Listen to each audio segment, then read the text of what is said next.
지난 한 주 장인어른 장례에 마음으로 기도로 함께 해주신 성도님들께 다시 한번 감사드립니다. 장인어른은 대전 현충원에 이렇게 잘 모시고 왔는데요. 상주 노릇을 열심히 했던 영준이가 나지막히 할아버지가 인생을 참 멋지게 사신 것 같아요 라고 말하는데 제 마음에 따뜻한 울림이 있었습니다. 정말 많은 조문객들이 찾아주셨습니다. 평생을 섬기신 수영로교회 이규현 담임 목사님을 비롯하여 시무 장로님들 그리고 교구 식구들 30년을 부장 집사로 섬기셨던 교육국 사역장님들과 교사들 600여 명의 조문객들이 찾아오셔서 귀한 사랑을 표현해 주셨습니다. 마지막으로 서울로 성도님들까지 정말 많은 분들의 위로와 사랑을 풍성히 받았습니다. 그런데 특별히 저에게 감동이 되었던 것은 이렇게 많은 분들이 찾아와 주신 것도 정말 감동이었지만 교회 안에서 꾸준히 일을 도맡아 하시는 경비 집사님, 전기 집사님, 환경 미화원님, 심지어 교회를 다니시지도 않는 아파트 경비 어르신들, 주변 상인들까지 함께 슬픔을 나누어 주셨던 점이었습니다. 장인어른은 말 그대로 터프한 부산 사나이셔서 때로는 언성도 높이시고 성격도 다혈질이셨지만 또 UDT 원사로 이렇게 제대하신 참 군인이셨지만 잔정이 많으셔서 이 양말 한 켤레, 교회 단체티 등 뭐라도 하나 생기면 그렇게 주변 사람들, 특히 연약한 분들을 다 챙겨주시고 나누어 주시곤 했습니다. 장례를 치르면서 역시 사랑만 남는구나, 진심은 통하는구나, 그 중에 제일은 사랑이다 라는 유훈을 더욱 가슴 깊이 새기게 되었습니다.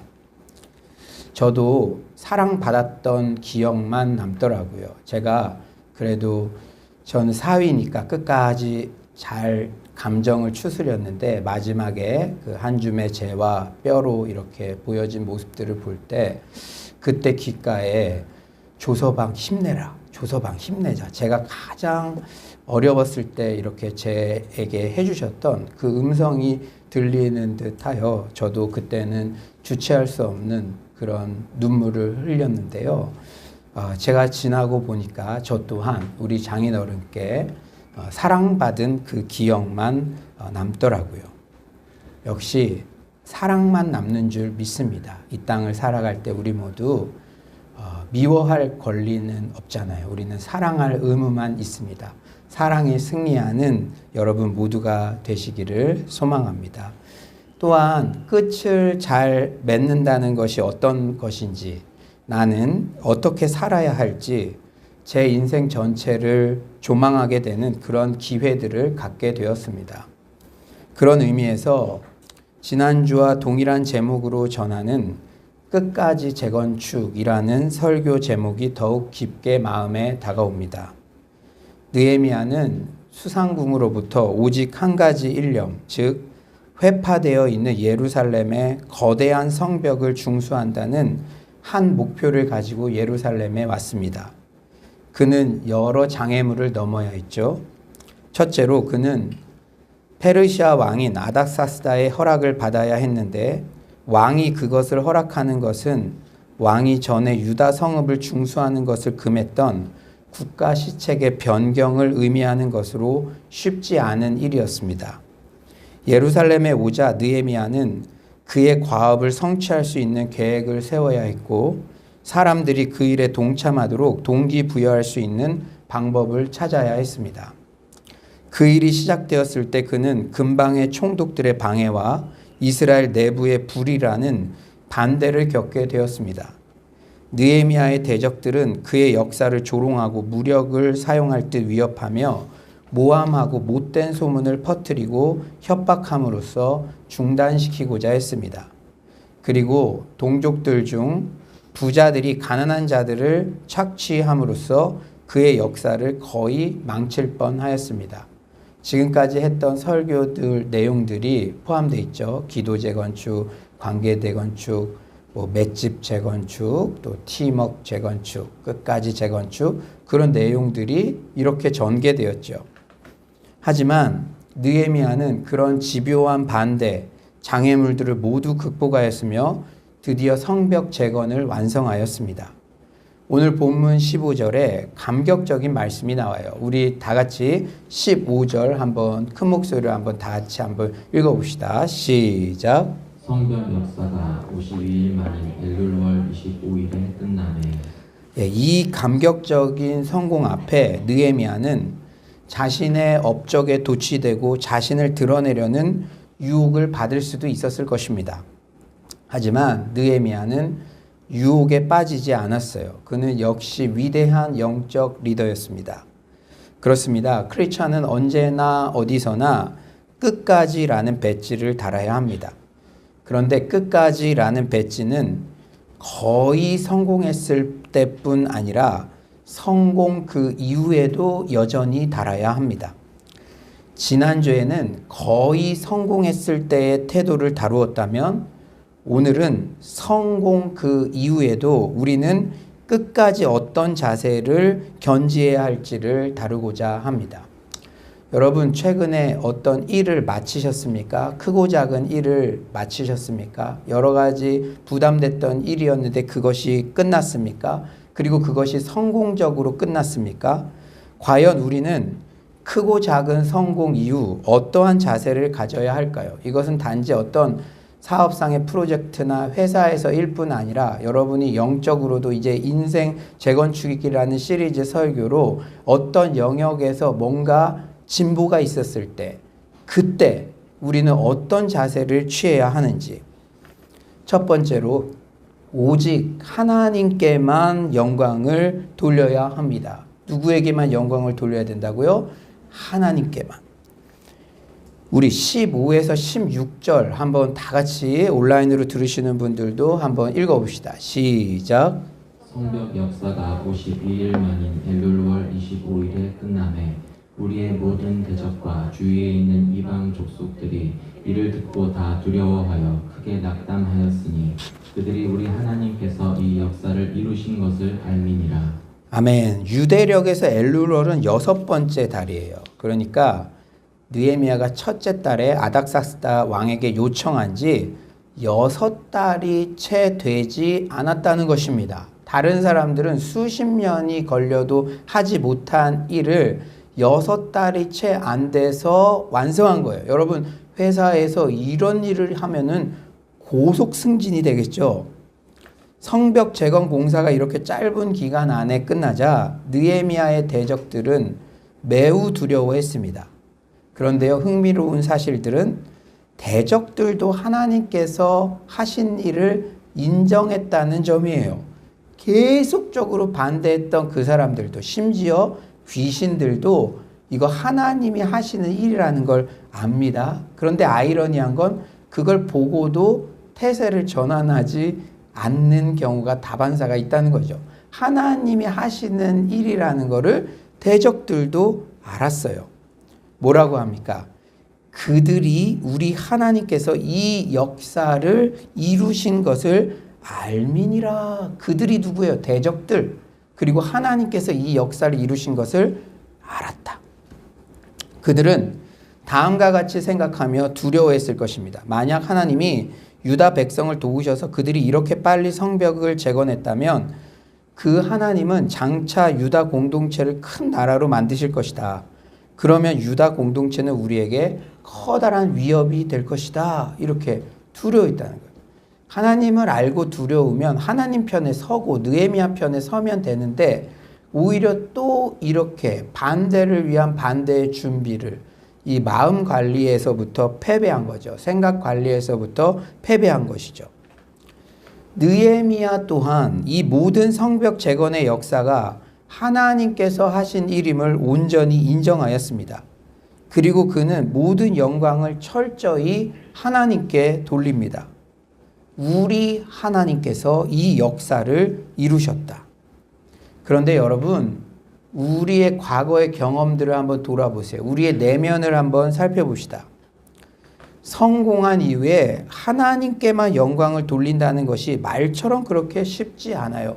다른 사람 보지 않고 저를 보니까 그렇더라고. 뭔가 좀 잘 되면 내가 직접 말하지 않더라도 은근히 그걸 누가 알아줬으면 좋아하는 게 우리들의 민낯입니다. 여러분, 이렇게 다른 사람들은 수십 년이 걸쳐서도 하지 못했는데 52일 만에 이런 대단한 업적을 이루어 놓고도 하나님께만 영광을 돌린다는 것, 그것은 정말 신앙의 내공으로 다져진 사람만 할 수 있는 행보예요. 그런데 느헤미야는 모든 영광을 오직 하나님께만 돌렸습니다. 그런데 성경에는 그렇지 못했던 예도 나와요.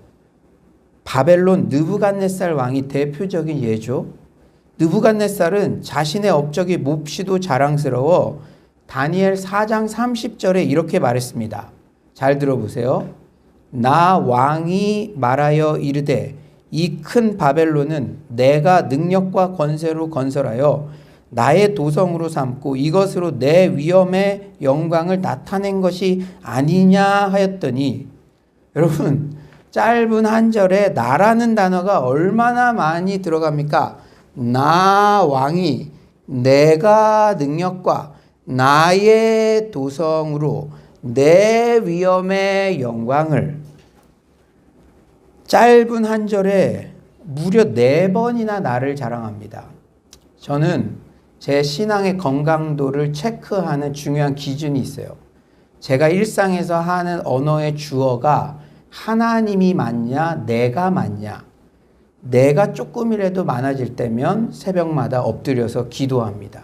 주님, 제가 지금 어떤 연유인지는 모르나 왜 이렇게 되었는지 알려주세요. 그러면 주님께서 때로는 책망도 하시고 바르게 하시고 교훈도 주시고 말씀도 주십니다.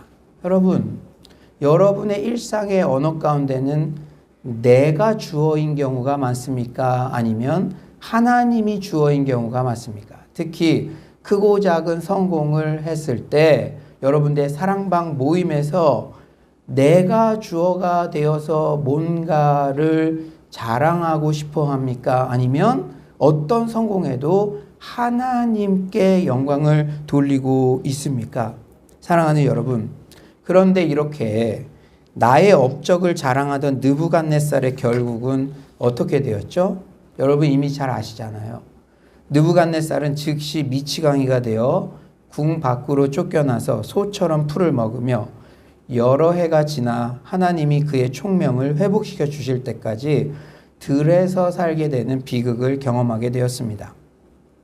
사람들은요, 자신이 성공이라는 절정에 오르는 과정까지는 하나님을 인정하고 규칙적이고 열정적인 기도를 하다가 일단 성공에 도달하면, 기도 응답을 받은 것 같으면, 뭔가 열린 것 같으면 자신의 신앙을 잃어버리고 그 성공을 자기 혼자서 이루어낸 업적으로 생각할 때가 많아요. 그게 다른 사람 볼 것 없이 우리를 봐도 그렇습니다. 우리가 그래서 너무 쉽게 성공해달라 그렇게 기도하기가 조심스러운 거죠. 어려울 때 성공으로 가는 과정에는 치열하게 하나님 앞에 엎드렸다가 뭐가 열렸을 때 그 신앙이 오히려 약화되는 경우들을 우리는 또한 다반사로 볼 수 있기 때문입니다. 사랑하는 여러분, 하지만 우리가 어떤 영역에서 큰 성공이든 작은 성공이든 성공을 이룰 때 그 모든 성공은 나 혼자만의 힘으로 된 것이 절대 아닙니다. 하나님의 크신 은혜가 있어서 가능했고 주변에 돕는 천사들, 동역자들이 있었기에 가능한 것임을 알고 첫째도 겸손, 둘째도 겸손해야 될 줄 믿습니다. 제가 이번에 장례를 치르면서도요, 수영로 교회의 거의 모든 시무 장로님들도 다 오시고 20년 전 선배 목사님도 오시고 선교사님들도 이렇게 조문을 하시고 그런 것들을 보면서 내가 많은 사랑을 받고 있구나. 우리 부모님의 그 기도, 그 사랑, 그 헌신, 그런 것들이 다 지금 내가 목회하는데 자양분이 되고 있구나. 그런 것들을 더 철저하게 제가 겸손하게 인정할 수밖에 없었습니다. 사랑하는 여러분, 소년등과라는 사자성어를 아시나요? 소년등과, 소년이 과제에 이렇게 합격한다, 뭐 이런 거죠. 장원에 뭐 합격한다, 뭐 이런 것들. 이 말 뜻은 어린 시절 너무 일찍 높은 자리에 올라 더 이상 성취 의욕이 무뎌지거나 또는 기고만장하거나 또는 타인들의 견제와 모험을 받거나 하여 제대로 뜻을 펴지 못하고 시들어가는 경우를 경계하는 말입니다. 송나라 이천 선생이 사람에게는 세 가지 불행이 있다. 어린 나이에 과거 우등급제에 오르는 것이 첫 번째 불행이고, 부모 형제 의지하여 좋은 자리에 관리가 되는 것이 두 번째 불행이고, 타고난 높은 재능이 있어 문장을 잘하는 것이 세 번째 불행이다라고 말한 것에서 유래된 사자성어입니다. 그러니까 자격은 안 되는데 부모한테만 의지했다든지 자신이 반짝반짝하는 재능에만 의지하여 처음에 너무 빨리 성공하는 것, 그것은 결국 화를 초래한다는 것이죠. 사자성어 소년등과는 빠른 성공의 역설, 즉 빠른 성공으로 겸손을 잃으면 결국 그 인생의 결과가 좋지 못하다는 교훈을 전합니다. 그런데 느헤미야가 정말 존경스러운 점은 빠른 성공을 이루었음에도 그 영광을 오직 하나님께만 돌린다는 점이에요. 그는 이렇게 겸손의 훈련이 되어 있는 그릇이기에 하나님께서 빠른 성공도 허락해 주신 줄 믿습니다. 느헤미야처럼 어떤 크고 작은 성공에도 성공 이후에 더욱 겸손해지며 모든 영광을 하나님께만 돌리는 멋진 영적 리더들 되시기를 소망합니다. 또한 내가 현재는 빛을 발하지 못하는 훈련받는 시간, 준비되는 시간이라 할지라도 그 시간이 나를 겸손으로 무장시키는 기회라는 사실을 잊지 맙시다. 사랑하는 여러분, 요새 뭐 흑수저, 금수저, 뭐 로얄 수저 뭐 이런 거를 이야기하는 때에 소년등과라는 이 사자성어는 우리 특히 젊은 세대들에게 거부감으로 다가갈 수 있어요. 그러나 인생을 길게 보면 또 성경도 계속적으로 말씀하는 것은 그 너무 쉽게 자신의 노력이 아니라 외부적인 것에 의해 높은 자리에 오르거나 그런 프리라이더가 됐을 땐 반드시 그 대가를 치른다는 점입니다. 사랑하는 여러분, 우리가 지금 이렇게 훈련받는 준비되는 기간도 반드시 하나님께서 겸손의 성품과 인격을 다루시는 하나님의 계획 안에 있는 시간이라는 사실을 명심하고 좌절하지 말고 소망을 향해 나아가는 여러분 모두가 되시길 간절히 축원합니다. 두 번째로 우리가 크고 작은 성공 이후에 어떤 태도를 견지해야 되냐? 자신의 성공을 과대평가해서는 안 된다는 거예요. 여러분, 성공을 어떻게 해서는 안 된다고요? 과대평가. 여러분, 그리고 우리가 신앙에 대해서도 뭔가를 깨달았다고 해서 그게 전부인 것이냐 그렇게 과대평가할 필요도 없습니다. 나중에 진짜 신앙의 깊은 세계에 들어가면 그게 얼마나 부끄러운지를 알게 돼요. 여러분, 하나님은 우리 생각보다 크신 분입니다. 광의로우신 분이십니다. 우리가 경험을 통해서나 책을 통해서나 뭐 하나님에 대해서 알았다고 하더라도 그것은 우리가 거울로 보는 것 같이 희미하나 그때는 얼굴과 얼굴을 대하여 볼 것이요.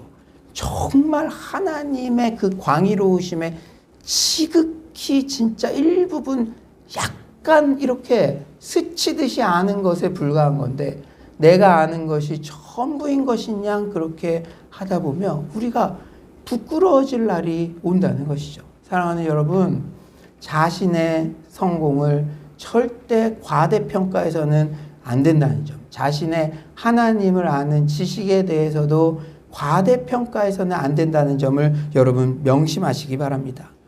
느헤미야는 성벽 재건이라는 자신의 대업적을 기록하였지만 이 느헤미야가 훌륭한 게요. 아직 남아있는 불완전한 문제까지도 솔직하게 언급한다는 점이에요. 바로 반대자 도비야의 문제입니다. 우리 17절 한번 다 같이 읽어볼까요? 17절입니다. 시작. 또한 그때 유다의 귀족들이 여러 번 도비야에게 편지하였고 도비야의 편지도 그들에게 이르렀으니 예, 도비야라는 반대자 이름이요. 계속 등장을 해요. 그는 이 성벽 재건 시작에도 반대했고 도비야가 뭡니까? 여우가 올라가도 그거 무너질 거다. 그 사람이에요. 도비야. 그리고 거의 완성될 때도 반대했어요. 지난주에도 등장했습니다. 그리고 성벽 재건 성공 이후에도 반대하고 있어요. 그런데요, 참 징글징글한 것이 도비야는 느헤미야서의 맨 마지막 장에서조차 문제를 일으키고 있다는 사실입니다. 한번 보여드릴까요? 느헤미야 13장이 마지막 장인데요. 7절, 8절에 이렇게 써 있어요. 예루살렘에 이르러서야 엘리야십이 도비야를 위하여 하나님의 전뜰에 방을 만든 악한 일을 안지라. 내가 느헤미야가 심히 근심하여 도비야의 세간을 그 방 밖으로 다 내어 던지고. 어처구니 없게 유다의 유력한 귀족들이 도비야와 연루되어 있어요. 여러분, 이 악한 자들의 카르텔, 그 연합은 징글징글하게 그게 오래 갑니다. 그 악은 뿌리채 발본색원해야지 남겨두면 그게 끝날 때쯤 또 나타나고 끝날 때쯤 또 나타나고. 여러분 18절, 오늘 본문 18절 한번 다 같이 한번 읽어봅시다. 18절입니다. 시작. 도비야는 아라의 아들 스가냐의 사위가 되었고 도비야의 아들 여호하난도 베레기야의 아들 무술람의 딸을 아내로 맞이하였으므로 유다에서 그와 동맹한 자가 많음이라. 암몬 사람 도비야는 유다 공동체 안에서 유력한 사람의 딸과 결혼하여 유다 귀족들과 친분을 맺었습니다. 또한 도비야는요, 자기의 아들도 이 유다 귀족의 딸과 전략적으로 결혼을 시켰어요. 도비야는 이방인입니다. 에스라가 유다 백성이 이방 사람들의 자녀와 결혼하는 것을 금지하는 조치를 취했는데도 불구하고 유다 귀족들이 자신들의 자녀를 이방 사람들의 자녀와 결혼시켰다는 사실은 대단히 모순적인 것이죠. 그것도 유다의 귀족들이, 교회로 치면 중재직이나 제일 오랫동안 신앙생활 했던 사람들이 이런 어처구니 없는 일을 저지르고 있었다는 거예요. 아마도 도비야는 느헤미야의 성벽 재건 사역이 에스라 사역의 연장선상에 있다고 이해했습니다.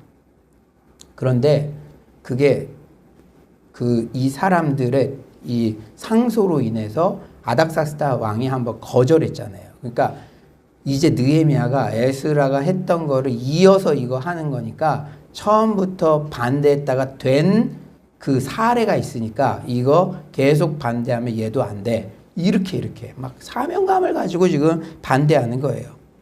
그래서 그는 느헤미야의 일에 무조건적인 적대감을 품고 이렇게 끈질기게 성벽 재건 이후에도 끝까지 방해하고 있습니다. 여러분, 반대를 위한 반대를 하는 사람들은요, 우리 힘으로 안 돼요. 설득한다고 안 돼요. 오직 하나님의 은혜만이 그를 변화시키는 줄 믿습니다. 도비야도 봤을 거 아니에요. 52일 만에 성벽 재건이 됐으면 진짜 되네. 이건 하나님께서 함께 하신 거네. 그러면 하나님 편에, 느헤미야 편에 서야 되는데 도비야가 참 안타깝죠. 이거는 마귀의 영향 아래 있기 때문에 객관적으로 봐도 이 합리적으로 생각해도 분명히 알 수 있는 일인데도 이렇게 끝까지 반대를 하고 있는 거예요. 18절 하반절에 이렇게 말씀해요. 유다에서 그와 동맹한 자가 많음이라. 도비야가 끝까지 그러는 것도 느헤미야 입장에서 너무 가슴이 아픈데 그 유다의 유력자들, 리더층들도 그 도비야와 동맹해가지고 결탁해가지고 이런 하나님의 역사를 찬양해도 모자라는 그 시간에 거기에 이렇게 가담하고 있으니 느헤미야 심정이 어떻겠습니까? 사랑하는 여러분, 이들이 어떤 방식으로 동맹을 맺었는지 구체적인 내용은 나와 있지 않지만 유다 귀족들 중에 틀림없이 도비야를 지지하고 느헤미야를 반대하는 로비 활동을 강력하게 펼쳤던 세력들이 있었던 거예요. 여러분, 이 느헤미야서는요, 단순한 역사서가 아니라 하나님 나라의 일을 감당할 때 다 보여주는 거예요. 우리가 분별할 수 있게 다 보여주는 거예요. 우리 19절 한번 다 같이 한번 읽어볼까요? 19절입니다. 시작. 그들이 도비야의 선행을 내 앞에 말하고 또 내 말도 그에게 전하매 도비야가 내게 편지하여 나를 두렵게 하고자 하였느니라. 도비야의 선행을 자꾸 리더인 느헤미야에게 그 사람 괜찮은 사람이에요. 계속적으로 이야기를 하는 거예요. 그리고 느헤미야가 어떤 일을 하려고 하면 도비야의 의견을 제시하면서 반대를 합니다. 또 느헤미야가 한 말을 모두 도비야에게 일러 바쳐서 도비야가 공격하게 했고 계속 느헤미야를 두렵게 하고 불안하게 만들었죠. 잽을 자꾸 맞으면 하나님의 일을 진행해야 되는데 여기 있지도 않은 도비야의 권위를 가져와서 계속 반대하고 여기 있던 내용들을 거기에 다 얘기해가지고 막 세력을 형성하고 그러니까 이제 느헤미야가 두렵게 하려고 계속 영적 리더를 일을 하지 못하게 두렵게 하려고 이런 일들이 끈질기게 있어 왔다는 거예요. 그들은 그렇게 하여 느헤미야를 페르시아로 쫓아버리려고 했던 거예요. 우리는 그런데 여기서 주목해야 될 게 어떤 일에 성공하면 자신의 성공을 과대평가하여 어떤 문제나 불안정함도 인정하려 들지 않을 때가 있어요. 이것도 자기 자랑 때문에. 이렇게 성공했을 때 우리가 성공했다 이 축제 분위기로 가야지. 그런데 여전히 문제가 남아 있습니다. 이러면 모양 빠지니까 그것을 얘기 안 하려고 하는 경향이 많아요. 그것도 우리의 교만이죠. 교만이죠. 하지만 여러분 오늘 잘 들으십시오. 성공했을 때일수록 또 여러분이 뭔가 큰 일을 치렀는데 만족할 만한 위로와 사랑과 그런 것을 얻었다고 생각할 때일수록 객관적으로 주변의 환경을 냉철하게 파악해야 합니다. 우리 인생의 여정 가운데 크고 작은 성공의 경험들을 하지만 천국 갈 때까지 마귀도 도비야처럼 집요하게 방해해야 된다는 사실을 우리가 명심해야 합니다. 이번에 성공했으니 하나님이 이 일을 하셨고 우리와 함께 하신다는 것을 대적들도 다 아니까 이제는 반대자가 없을 것이다. 자연스럽게 문제가 해결될 것이다. 이런 나이브한 생각은 금물입니다.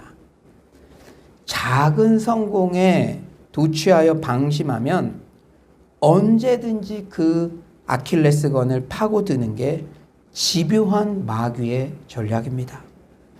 그러므로 우리는 천국 갈 때까지 두렵고 떨림으로 구원을 이루는 자세, 피 흘리기까지 죄와 싸우는 자세를 견지해야 될 줄 믿습니다. 여러분 느헤미야 스토리를 통해서도 보게 되잖아요. 우리의 씨름은요 혈과 육에 대한 게 아닙니다. 무슨 프로젝트 건축하고 그런 게 아니에요. 악한 마귀와 대적하는 거예요. 우리가 예수를 믿는 순간 영적 전쟁의 한가운데에 있습니다. 어느 때이든지 분별하여 바른 선택을 하는 여러분 모두가 되시길 간절히 축원합니다. 사랑하는 성도님들, 52일 만에 성벽 재건이라는 이런 탁월한 성공을 이루었는데도 여전히 반대 세력들이 있다는 사실이 아이러니하지 않나요? 또한 그런 탁월한 성공을 이룬 영적 지도자 느헤미야의 리더십에 순종하지 않고 도비아 같은 반대자의 무리에 결탁한 사람들이 여전히 있다는 사실 또한 불편한 진실입니다.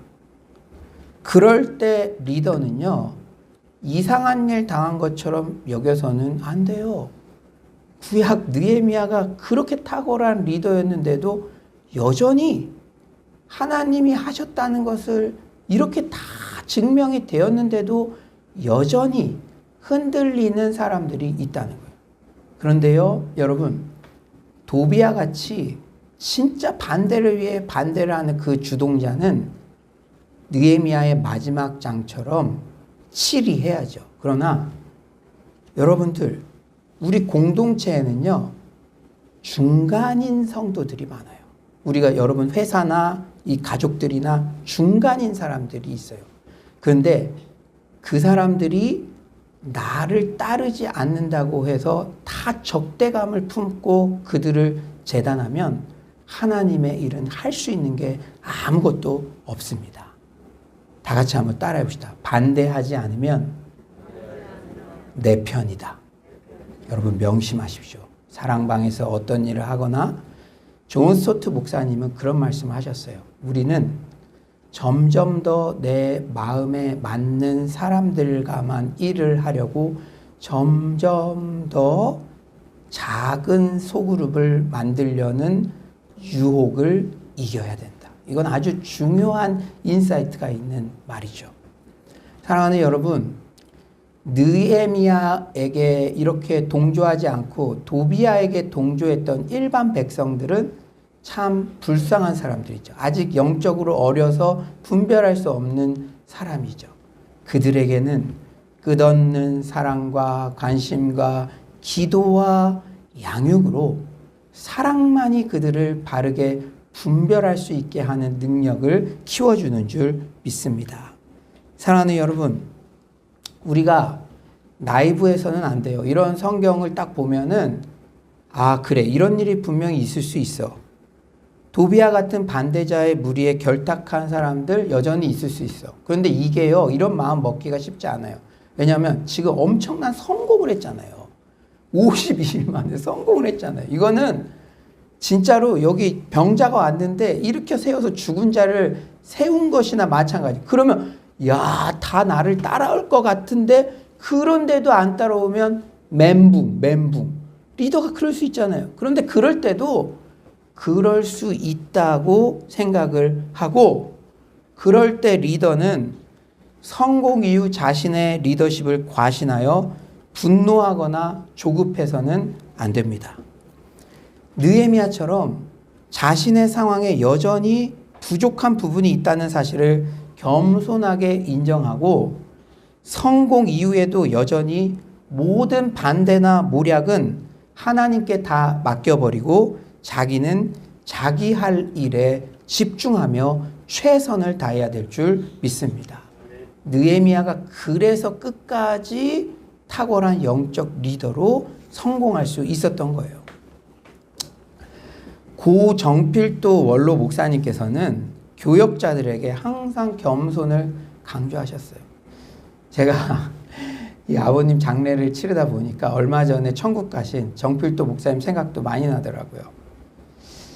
뭐 좀 외람된 말씀이지만 저희 아버님이 정말 30년 이상을 충성하셨습니다. 심지어는 누가 시키지도 않았는데 교회 건축할 때 반대 세력들이 막 테러한다, 막 이런 이상한 소식들도 들리고 그래서 먼 거리에서 자맹하면서 시키지도 않았는데 한 달 이상을 그렇게 출근하시고 퇴근하실 때 먼 거리에서 지켜주시고 그런 일도 하셨어요. 근데 그런 거를 다 성도들이 알아서 그런지 어떤 그 성도님이 저한테 그러더라고요. 천국에 새로운 중요한 프로젝트가 생겼나 봐요. 정필도 목사님이 사람 찾다가 드디어 호출하신 것 같습니다. 그렇게도 얘기하시더라고요. 제가 이번 한 주도 또 정 목사님 생각도 많이 났습니다. 정 목사님께서는 교역자들에게 항상 겸손을 강조하셨어요. 그리고 정 목사님은 평생 정말 그렇게 사셨습니다. 한 번은 교계의 비판적인 젊은 기자가 은퇴한 정 목사님께 평생 부산복음화, 민족복음화, 세계복음화를 외치셨는데 눈에 띄는 게 없네요. 뭐 옥하는 목사님처럼 제자훈련 이런 굵직한 걸 남긴 것도 없고 수영로 교회는 여전히 조금 매뉴얼도 없이 촌스러운 것 같고 눈에 띄는 게 없네요. 별로 한 일이 없으신 것 같네요. 뭘 하셨습니까? 와, 이런 말을 어떻게 합니까? 근데 기자니까 이제 뭐 했다 그러면 계속 반대적인 비판적인 질문들을 하려고 이런 다소 도발적이고 무례한 질문을 하자 정 목사님께서 잠시 호흡을 가다듬으시더니 정말 제가 한 게 없네요. 목표에 한참 모자라서 부끄럽습니다. 라고 대답하셨다고 합니다.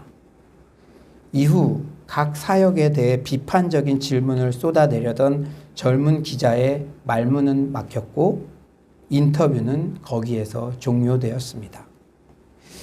목사님은 이렇게 자신이 평생 겸손을 유지할 수 있었던 방법에 대해 실제적인 조언도 해주셨어요. 우선 목표를 원대하게 설정하라고 말씀하셨습니다.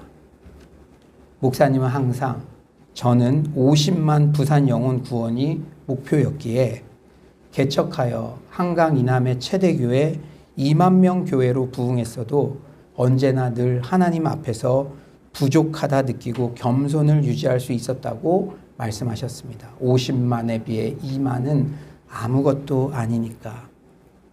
또한 하루만 쉬어라 라는 구체적인 지침도 주셨어요.